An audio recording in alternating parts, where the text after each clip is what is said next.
Well, Kevin and all the World Vision team that's here and the rest of the world that's gathered, and your board chairman, I understand from Brazil, one of the great models for the world that we've been looking at. I'm really, really honored to be here, and I wouldn't have missed this for anything.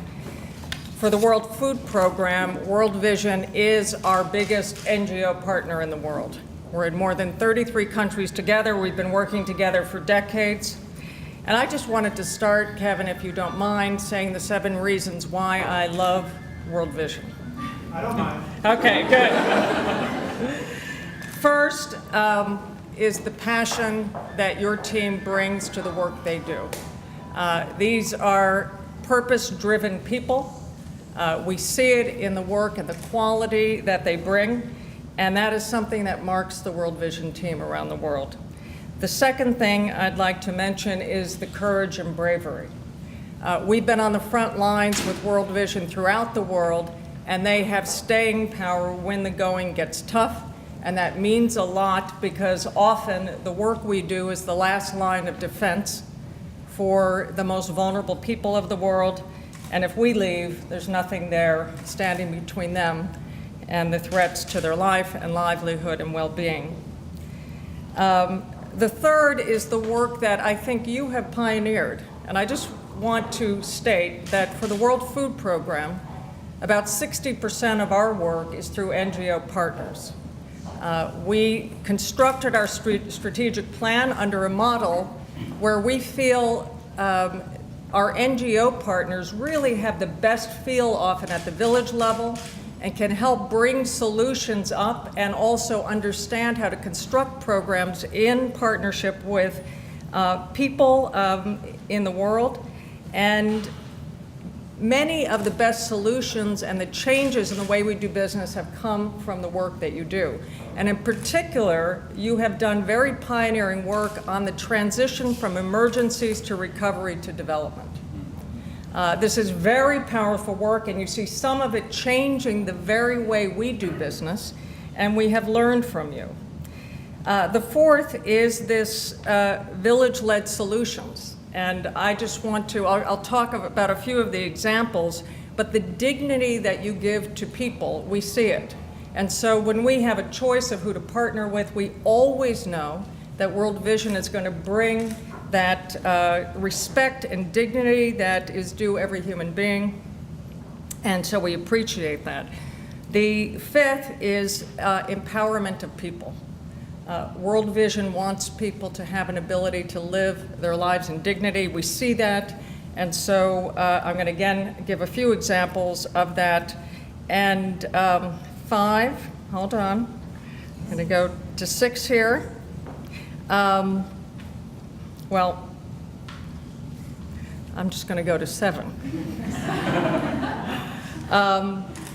You move the world to share their blessings with the most vulnerable. And I've seen you mobilize support and move people in places that wouldn't remotely have an understanding of the type of vulnerability that a child experiences in life. And that is a lifeline for the world. It struck me, I was in Darfur once, and someone said to me, how could God let this happen? And I said, what if God is saying to us, how could you let this happen? We are the stewards of our own planet. And the fact that in 2008, there was enough food for every child to have a nutritious meal on Earth, and every individual to have 2,700 calories of nutritious food, and 1 billion people woke up every morning and didn't know how to fill even this cup with food, is a challenge for humanity and is our responsibility. And I thank you for mobilizing the world for these causes. I want to commend you for this report. I read through it today. The best start. The world rocked when the Lancet report came out. It's what I call the burden of knowledge, because what we learned is if a child does not have adequate nutrition, it can't be corrected if they're in their very young years of life. Their brain and body will never develop. And that has changed the way we do business and changed the way you do business to really prioritize bringing the tools and technology and knowledge to the world and making sure in our programs that we reach those children. And this movement, David will talk about SUN and the world coming together on this, really started about 1,000 days ago when that report came out. But your report now takes it a step further to look at how we deploy this information to the world and the type of principles that are critical. Let me just give a couple of examples because, I remember what 6 was, that you walk the talk. And so what's really important is this is not just a theoretical report, it's based on World Vision's own experience. And I just want to give a few examples. In Zambia, there is a problem with parents who are already overburdened and mothers bringing their children to clinics to address the malnutrition. Well, brilliant program that World Vision does in partnership with us, but they designed, which is if a parent brings a malnourished child to the clinic, they get a voucher for food, for assets, and this voucher is given if they come to an HIV/AIDS clinic, TB clinic, or to a clinic for their children to be treated. This is a powerful way to move people who may not have all the information about the damage that the lack of micronutrients is doing to their children to make a difference, and it puts in an incentive for parents to be able to do so.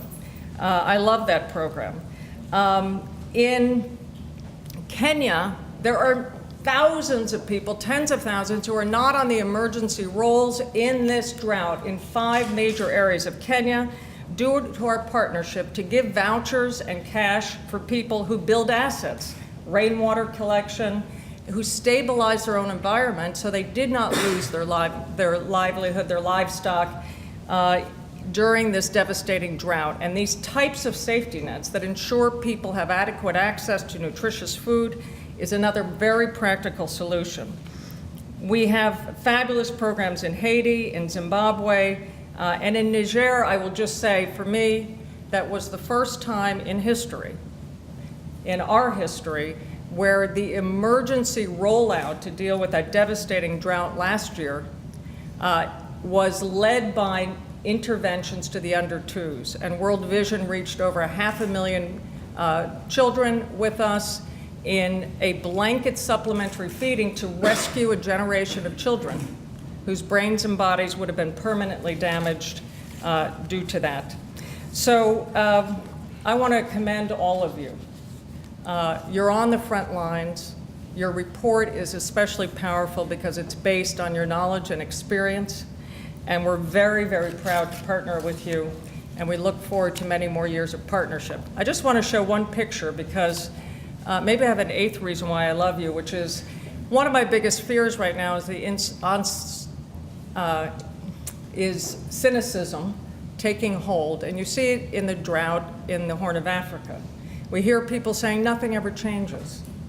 You know, here we are again. Well, actually, things have changed in the Horn of Africa.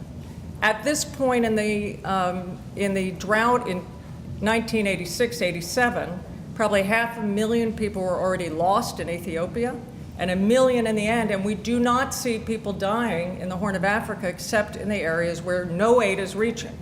It's not a problem, and no partnerships and no government programs are reaching. But even in areas of southern Somalia, I was there about a month ago with Kevin Rudd. We flew into Dolo in southern Somalia. Thousands of people gathered who had walked for weeks, mostly women with their children.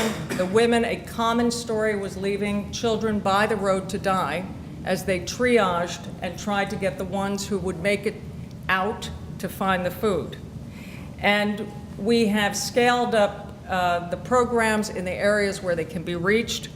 And I just want to, I don't know if you'll be able to see this, but this child had about 2 days to live when we met them 5 weeks ago. And my staff sent this picture of this child 5 weeks later who had the intervention of Plumpy Nut and our own supplementary food.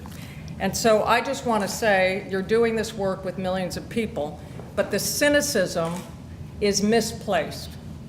This child's life was transformed by the interventions of the world, and I want to encourage you, Kevin, your board, and all of your team here to keep up the great work. Thank you.